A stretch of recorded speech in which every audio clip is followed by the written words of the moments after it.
Hey, what's going on? Happy Monday. This is a training that I'm doing for part of our partner program. We get a lot of inbound opportunities from the relationships that we've set up throughout the country. And this is a bunch of different sharing vendors and partners.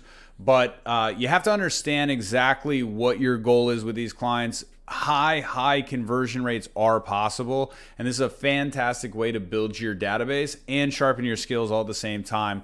So we're going to go over that. This is how to convert a live call transferred off. So what happens is you have all these partners that we have generating leads, and they're working the leads. They're inside sales agents. They're qualifying the leads. They're calling the leads. They're talking to leads. As soon as that prospect is nurtured to the point where they say, hey, I'd like to talk to a real estate agent, they send out the alert. And when they send out the alert, it goes to their best performers. Now, in the beginning, when you get on this, we pay referral fees for this, and typically large referral fees. What happens is they want to send them to their best agents, their best partners that are converting them at the highest rate, because the more we close, the more money they make. Now, in the beginning, they kind of test us. And what happens is the best performers get a competitive advantage. In the beginning, we want to take every single lead possible. We want to try to claim it as quickly as possible. What happens is once you've downloaded the app, you get it all set up. We'll take care of that later. You literally just click claim the lead. It'll tell you their price point. It'll tell you where they're looking, what kind of property,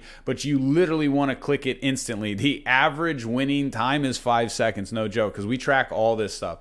And if you can do that, though, you can generate 5, 10, 15 extra closings off these partners. In the beginning, the first 90 days, you want to really be crystal clear on your goals of the program, and you want to be lightning fast to the response times, and you want to be razor sharp when it comes to the conversation. So quick acceptance to the lead within 5 seconds is going to help you win at a high rate. And even if they're low price point leads, which they will be in the beginning, claim them, work them, show some property. We've got our showing agents. We can help facilitate that and make sure it's a win for everybody. But no joke, they judge based on quickest to transactions. There was an agent on the partner model that had 2 leads. They were leases. They just slam dunked them, and they literally got their third client was $1 million client. So this is a long-term play to grow your business and get cash now. And in a shifting market, we want to take every opportunity possible, because not only is it cash right now or a commission here in the next 90 days, but it's also another piece of your database that can then be opportunity for referrals. So again, we focus on great service. We focus on getting to the lead as fast as humanly possible. And it's kind of a fun and exciting too, because it comes in, you got to get it. When you win, it really feels great. So we wrote a script that is specific to our approach. Just so you know, I've been consulting and training agents on lead conversion for almost over 12 years now. When I was working this program, I was converting around a 25% rate, meaning every lead to come in would close at about 4. Now that was a 6-month average, because again, it takes time for your pipeline to build. When you get leads now, you're gonna have people that are buying 9 months out, 12 months out, 6 months out, 3 months out. And so as you get further along, you're going to see better results. In the beginning, if you're converting 1 out of 10, you're doing a really great job. That's what the average is. But our goal is to get you to increase the production, increase the referrals, and it's all through your scripting and your conversation. First and foremost, when you're doing this, sneeze attack.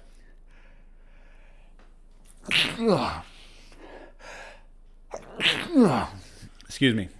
All right, so when you're getting into the call, though, you want to be very quick, but you want to make sure that once you're on the call, they're going to call you and they're going to say, hey, so-and-so, this is Mr. and Mrs. Buyer. They're looking for X, Y, and Z, and I'm going to transfer you the call now. And once it comes on, you really just want to start breaking the ice and getting them to talk. The more that they can give you about them, the more opportunity there's going to be to build rapport. These aren't lockdown sales. These aren't guaranteed to work with you. So the moment they get on the line, it's time to put on the energy. It's time to put on the positivity. And most importantly, it's time to really ask good questions so you can listen to what they really want. So when you open up, this is a script that I wrote that's got some layers of human psychology in it, so that they're programmed to respond and has a little bit of control in the conversation, but you don't feel, it's not like a manipulative script. It's just laid out so that it has the best flow and seems really authentic. So, when they hop on the line, I'll say, hey, John, Josh Pono, good afternoon, good morning, good evening, or whatnot, and I'll pause right there. What typically will happen, and by the way, this is a very specific way. When I wrote this, you say their name with familiarity. So you're not saying, hi, is this John? They just told you it was John, so you know it. So you want to say John or Susie or Debbie or whatever it is. You want to say it with a ton of familiarity, as if you've known them for a long time. Think about a time where you've got a phone call from somebody that was a good friend. You hadn't spoken to him in a long time, and they said, hey Josh, what's going on? And your belly instantly got warm. That's the goal, right? Like, get them in a positive, make that connection. The moment they hear your voice, it's positive, and it's like, hey, John. And then when you transition into your sales name, whatever your name is, John, James, Jimmy, Susie, Debbie, whatever it is, say it with some power. You're a licensed real estate professional. You are here to help make them as comfortable as possible through a stressful transaction, and you're the expert going to guide them and help them navigate the choppy waters. You've got experience, you've got skill. Say your name confidently. So, when I say it, hey, John, Josh Pono, good afternoon, and then back to positivity. But I want to let them know that, without saying it, I'm confident to be in this conversation. I know I can deliver value. My name is Josh Pono, and good afternoon. What a beautiful day. It's sunny San Diego. It's wherever it is. We're alive. We're shopping for some homes. It sounds like things are going pretty well. So I'll wait for the response. Usually they'll come back with, oh, good afternoon, or hey, nice to meet you. Sometimes, program-wise, they'll even say, oh, how are you, right? We never want to say, how are you? That's very salesy. And the reality is I'd sell a home to a cranky person. So whether they're feeling great, whether they're feeling bad, I'm going to try to help them out. But it doesn't really sway me whether I want to work with them. People just have bad days. So when they say, how are you, though, it's a programming thing, because when we're around people with manners and we're being taught of how to, engage in conversation, and it's like if somebody says good morning to you, you're almost obligated to say, hey, good morning, how are you? Or reaffirm that connection, right? And so when I say good morning, good afternoon, and then I pause, it puts the subtle pressure that they don't feel or don't even realize sometimes, and they end up saying, how are you? The moment they say, how are you? It gives me permission to show them my personality. Sales happen when somebody makes a connection. They like you, they trust you, they love you, and they know you can help. They know you care. But it starts with, they got to like you first. So when somebody says to me, hey, how are you? I don't say, well, it's been a crazy day. I've been slam dunking escrows. I've been, got one escrow on fire. What I do is I embrace the opportunity. I say something along the lines like, loving life, living the dream, just helping people build wealth through real estate. Or I'll say, I'm doing lovely. And I say it just like that because it's funny. It's a different approach. It catches them off guard, and they typically will laugh. Or they'll typically respond with something extra positive as well. And now we're off to a fantastic start. It allows the rest of the conversation to just kind of cruise, and it gives you the confidence that they're gonna open up. They're not gonna be shut down. Now, if they just say, oh, good afternoon to you, and you can tell they mean business, then I take that part and I run with it. I mirror the direction that they want the call to go into. So I might say something along like, hey, nice to meet you, at least over the phone. So tell me what you're looking for. How's the home search going? And I stop.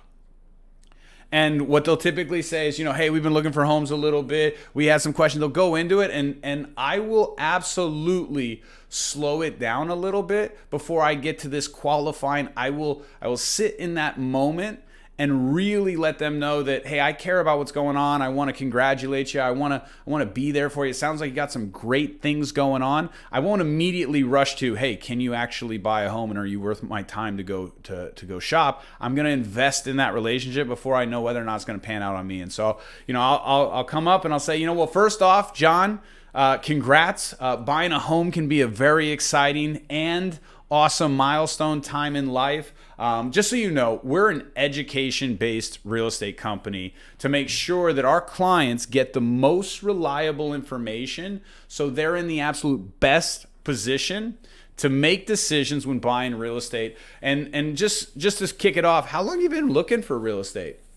Now you'll notice that my tonality changes on that, right? Like I need to let them know that, hey, all I care about is giving you a great education and making sure you get what's best for you. I need you to know that because that's a big differentiator from us and the other agents. And now that we got that out of the way, how's the home search been going? Now, this will give you some insight to where they're at in the process because I know that I can speak to a buyer that, oh yeah, we've been making offers and we haven't got any accepted. So it's been rough. Okay, well, that's a whole different conversation than, you know what, we've been saving for 2 years. We haven't met with any agents. We are finally to the point now where, we're thinking about it, but we're concerned about the market. Well, that's a whole other conversation, right? So how's the home search going, or how long have you been searching for a home? It's really to get them to give you some of those, which path do I take on this conversation, because as much as a script or a qualifying conversation is necessary and it is absolutely important to ensure we're spending our time with the best prospects, what is also important is that we really understand what we can do to help the people and really understand how to make this conversation feel as genuine and as relevant as if they're in control, even though we're getting all the information we need. We're kind of just going along with the flow. It's a river, it runs. We're gonna get everything we need, but if it takes us to the left for a little bit, that's okay too. It doesn't have to be incredibly structured as long as you get the most important things. Most important things are make sure you're talking to all your decision makers, right? You don't want to show homes to one person if they're married, because you know that no matter what they say, even if they say I make all the decisions, well, you might make all the decisions until the real decision is to be made, and then nobody buys a home without their wife or their husband. 99.9999999% will never do it. So we don't do that. We show property to everybody. Money, making sure they're qualified. Obviously, we want to make sure that they have a conversation around the lender. But again, money, decision makers, finding out what their wants, needs, and their pains are. And last but not least, we also want to make sure they're controllable. Meaning, if I tell them that the best way for them to learn about whether or not it's the right time for them to fit in this market is to have a cup of coffee with me so I can really find out exactly what their motivations are and get face to face. If they're not willing to do that and they want to demand that I go show them properties before I even get them pre-approved, then I've got to work to explain the benefits. But at the end of the day, if I've given them many powerful reasons and I've let them know that this is the best way to do it and the only way to do it, and they still want to take the reins, I've got to seriously make a decision on whether or not I want to roll the dice on this one. Not saying that I never have, but obviously that's a case-by-case scenario. So when we get into the qualifying questions, some of the things that I want to know is I don't have to say, when do you want to buy a home? I can ask questions around their actions. So, how's the home search been going for you? Oh, it's been good. We've been looking for about 3 months. Okay, great. Have you gone and toured any properties in person? Okay, that's an indication of motivation. And oftentimes, people say, yeah, we've gone to some open houses, but sometimes they'll say, oh yeah, we've been looking for 3 months and we've made 3 offers. Okay, great. Now this is an example where I'm going to let them control the conversation. So I asked if they toured any properties in person, and they said, yeah, we've been touring for 6 months. We've seen 25 properties and we made 3 offers. Well, I want to find out more about that. Because if you made 3 offers and you're not in a home and you're still talking to me, then obviously something went wrong. And most likely there is a point of pain, a point of value, and a point of need in that topic and that area. So when I say to them, oh, really? And then my tone changes though. I don't get excited about you wrote 3 offers and you didn't get any accepted. Well, it's because obviously you weren't working with me. That's the wrong approach, right? And so I instantly shift to curiosity detective mode where I say, wow, okay, wait. You made 3 offers and none of them got accepted. Well, hey, if you don't mind me asking, one of the things I've always specialized in is understanding the contracts and which way to go. Question for you. What happened? Did you not like the house? Did you back out? How did you make 3 offers and none of them came through to where you're still talking to me? And you notice the tonality really drops, right? I'm totally genuinely curious. I want to see which way it goes. They might say something along the lines, honestly, Josh, we were lowballing. We threw it in. We had a buddy of ours that's part-time, and he just said, hey, let's throw it in. But, at this point, we're real serious now, right? Like, so it doesn't matter really what they say. I don't care where this conversation goes. We're kind of having this feel out time, but I do want to know, what happened. Because they also might say, well, you know what? The agent didn't tell us. We couldn't figure out what the other offers were. We were making blind offers the whole time in the sense that we didn't know where the other offers are. We didn't know how many. The agent didn't do a good job following with us. He couldn't give us any advice on pricing. She didn't explain the request for repair process properly. She didn't explain, what a contingency removal is. Like, she just pressured. Like, there could be all different kinds of reasons where you now will find out what's really important to them. So if they say, well, we had 3 offers and the agent didn't guide us and we weren't really motivated, great. So out of curiosity, if you found the perfect house now and I gave you the perfect advice to get you the property at a great, on great terms and at your preferred timeline, are you more motivated to do that now? What's changed since then in your life to get you going? Now, this is where I want to go with the conversation, because they'll come out and tell you, well, you know what, here's the deal. We were, we had 6 months on our lease yet, right? Like, you'll find that out, but now you can put the story together. Some of the other questions you want to know is, of course, hey, awesome. Have you spoken to a lender? Do you need to sell your home before you buy the next? Are there any specific, is there a specific time that would be best if you could get into your home? What are the driving factors of finding a home to purchase in the near future? Why are you going down this road? You've obviously known it's been a crazy real estate market. You know that the market has been getting shifting news, and now you want to talk about buying. So you must have a fantastic reason. And there are a lot in the market right now. Do you have a lender that you love and trust and the most competitive interest rates? Most of the time, these referral leads, they have a lender. That doesn't mean they don't want to hear about a competition shop or a preferred lender that we have in the office. I mean, at the end of the day, they have the right to use whoever they want. But most time they do. So you can say, have you had the meeting with the lender that was introduced to you? Are you looking for competitive rates? Did you appreciate that conversation? And then, of course, you also want to ask the question, are you already working with an agent? Especially when they say, I was touring homes, I made offers. So what happened to the relationship with the other agent? A lot of times I've watched agents avoid this conversation. And I think, most of the time, one second. Boys, I can't have you playing outside of this right now.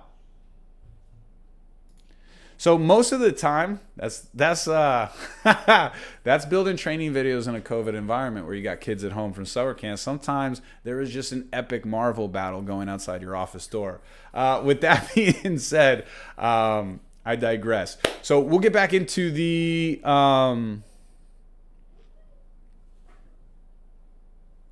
right. So when we get into that position of what happened with the agent, a lot of the time the agents I've found don't want to ask that question, whether they're assuming because they in the conversation said something, but you do really want to know, because there are people that will use you to show some homes, and then when it comes to writing the offer, go the other way.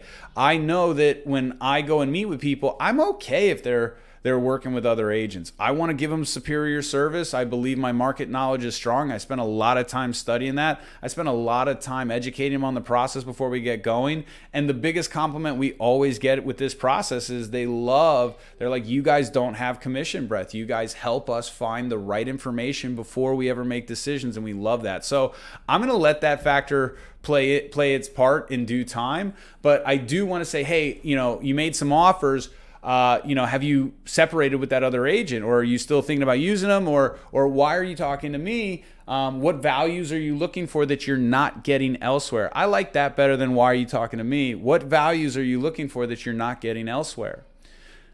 Okay. Now, once you found out who's buying the home, the decision maker. Once you found out some of their wants, needs, and pains. And by the way, you'll notice that I don't go into the property a lot. I don't go into the financing a lot because all of that stuff doesn't matter until I meet them, in my opinion.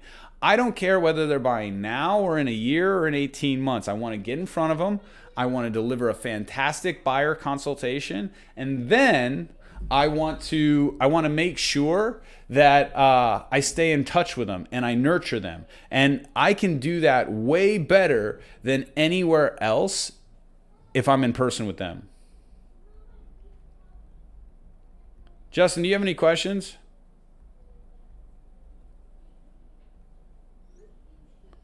Just on that last part, when you said about the lending,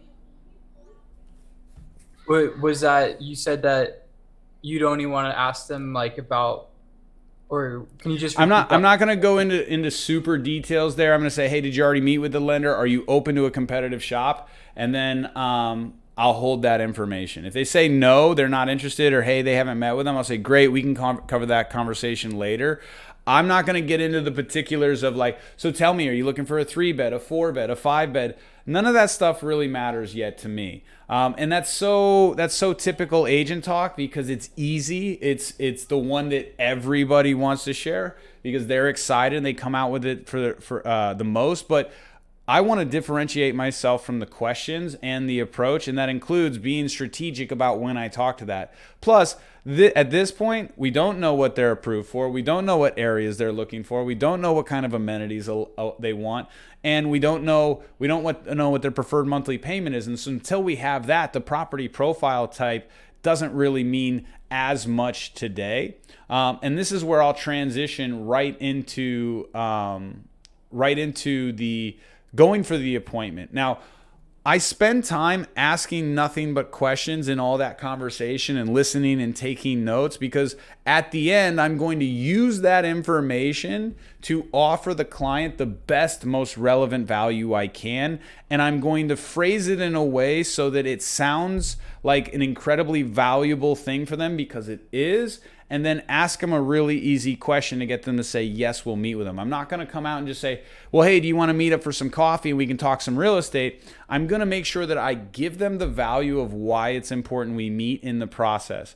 And so, and then I'm also, because I'm willing to ask them what kind of agent they're looking for and because of, how they met the other agent and are they still working with them, I'm going to start to differentiate myself in the way I close for the appointment. Okay. So I'll say something along like, John, one of the things that clients love about our company that separates us from most agents in San Diego is that we focus on making sure that the client understands the market of the moment, what's going on right now, happening today, how to have the smoothest transaction, and how to find the best deals that most people miss. And what we found is that other agents typically rush the client to look at homes and make offers before they even really know if it's the right time or the fit for the client. It's a huge waste of time. Has anybody ever sat down with you and really had an in-depth conversation with you, Justin, about the process, the market, where to find the best deals in the last 30 days? Most of the time, the guys are going to say no. And the reason why I ask the question that way, where I'm really in depth, really specific about the market, where to find the best deals, all those things, is I want to cover that with them, and I want to make it different. And I want to make sure also I don't say, well, has anybody talked to you about the market lately? Because most likely the answer is yes. So if I set them up to get them to be like, yeah, I already got that, I've already done that, then it doesn't keep the flow going. So again, has anybody sat down with you in person, really had an in-depth conversation with you about the real estate process, what's going on in today's market, and where to find the absolute best deals in the last 30 days while sellers are a little scared? And I might even throw in a little sprinkle there, like, hey, where the sellers are kind of scared right now. And most likely they're going to say no. And you say, well, hey, listen, we do that with every client. Is that something you would find valuable while you're in this part of your research phase?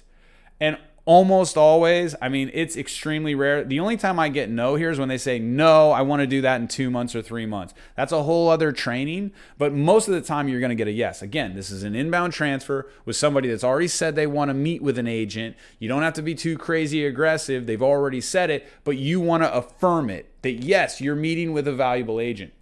Now, they'll say, yeah, that sounds great. Fantastic. Well, we can set this up in a couple different ways. I like to schedule these in person or secondary on Zoom. So that way we can put the voice to a face and get to know each other a little better. Typically, I find that for busy people, later in the afternoon or on the weekends work best for these conversations. So that way you guys are off work. You can focus on one of the biggest, conversations around, learning about real estate. And, this is a big investment. So it's really important. Again, you want to make sure that and I got that in that script, you want to make sure that you find a time for both of them. So oftentimes you'll get people that, well, I can do it at 5, but I got to check with my wife and all that stuff. Hey, I got to check with my husband because he works here. And there's a lot of different ways. I mean, we're going to role play this. This is not an objections training. This is a script training. So we're going to assume that, yep, they're ready to rock and roll. They want to meet and they're like, yeah, you know what? Weekends works well. Awesome. Well, I've got a Saturday at 9 a.m. and I've got a Saturday at 11 a.m. Which works best for you? All right, perfect. I'm going to go ahead and put you in my calendar. Now listen, John, Janie, I'm excited to meet both of you. And by the way, I'm closing up now. I am selling value. I am locking this up. This conversation doesn't need to go any further. I've got the wants, the needs, the pains. I've got the decision maker. They're controllable. We've got the lender chip in play. We've had fun. We're rapport building. Now it's time to save all the value and the goods for the next time we talk. And so, hey, John, I'm excited to meet with you guys, both you and Janie. I think we're going to have a ton of fun. Now, listen, by the end of our meeting, you're going to be one step closer to understanding the market in depth, being confident in this process, and gaining some clarity on whether or not logistically and financially this will be the best for you in your timing and finding that right house at the right price. Now, I'm going to handle any questions that you have, of course, and I'm absolutely sure you're going to enjoy it. No need to bring anything, no need to get all crazy and dressed up. It's going to be a nice, casual, informative, fun conversation that'll make everything else much easier. Now, listen, this is a market-specific script. So our first office that we launched is in San Diego, and I wrote this there. San Diego buyers are a little more laid back. If I know I'm dealing with an attorney and he's looking for a $2 million house, I'm not going to tell him that there's no need to get dressed up, nice, be casual, informative. I'm going to say, listen, this is going to be everything you're looking for. We're going to be in depth about the market. I'm going to talk to you about finding the right deals, and I'll make sure at the end of it, you've had a good, valuable conversation. Sound fair? I twist it just a little bit based on who I'm speaking to. All right? And typically, I'm going to try to find a place that's really close to me, or I'm going to try to find a place that's somewhat close in between the two of us. The reality is that working with buyers is challenging, and if you let them run your schedule, you will. So do your best. Some agents have said, well, I want to give them great service. You can give them great service if they drive an extra 7 minutes. That has no impact on your value or you as a professional. In fact, I've never had my doctor come to my house to give me, I go to him. So, we're the professionals. We're delivering them the value. We're them finding the deal. And last but not least, we're going to close up and affirm the schedule and set the expectations. So we'll say, hey, awesome, John, Janie, we're all set. I'm going to send you my contact card via text after we hang up. So that way you got my number saved. I'll also send you an email confirming the appointment. The morning of, I'm going to give you a call, and I'm going to make sure that everything's still good. If you need to reschedule, give me a call, and I have flexibility. We can make that happen. Did you have any questions before I leave? Now, you guys will notice that I didn't deliver this script flawlessly. You guys will notice that there were a couple times where I was off script, but because I know this information so much, I can literally flip it around, change it a little bit. I don't train people to be robots. I train people to open up their greater sales side that's unique to them. So this is one of the versions that has worked really well for me. I've always tried to be a salesperson that's informative, educational, somebody that'll tell you to walk away from a deal if need be. And then when it comes to getting stuff done, I've been aggressive to move things forward on behalf of the clients. That's been my style and approach. However, everybody's different. So one of the cool things about the partner model, though, is through the coaching, through the training, we can tailor this up to you. And it's something that doesn't need as much tweaking as one might think, but that's something that we'll cover in the conversations we do. I hope you found this training really valuable. If you have any questions, you can email me, Josh, Joshp for my last name, Pono, at first, 1st, class, RE, like realestate.com. Again, that's Josh P at firstclassre.com, 1st, not FIRST. All right, guys. Talk to you soon. Hope this was valuable.